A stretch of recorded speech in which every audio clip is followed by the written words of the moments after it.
People don't know much about Armenian football.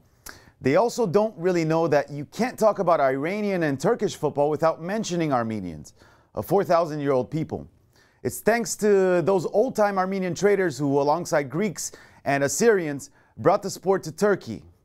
This all the way back in 1900, when Istanbul was still called Constantinople. Same story applies to Iran. During the same time, British traders played Armenians in a match in Isfahan. Even with that, it's safe to say Armenian football has had little to no recent successes, aside from the only 23-year-old Armenian national team finishing third in their Euro 2012 qualifiers group, where we had some truly epic performances through Henrik Mkhitaryan, much better then than he is now, with Armenia only failing to qualify in the last round after a controversial match in Dublin. Things surprisingly looked much nicer in the communist era, in the Soviet Supreme League, a Cyrillic Champions League of sort, spanning across 15 nations and dominated by Moscow-centric clubs and Dynamo Kiev, the dream team at the time. Armenians were very proudly and well represented by a dream team of their own.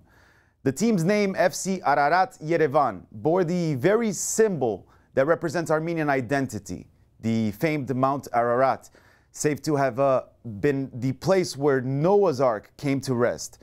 The Yerevan side, through some very organized managing, rose to prominence in the 70s, looking to challenge the Ukrainians and Russians. They were headed by the former striker, coach Nikita Simonyan, who still to this day is considered Spartak Moscow's top goal scorer in history. In '73, Simonyan knew the potential of his group after he saw them completely outplay his former dear Spartak Moscow.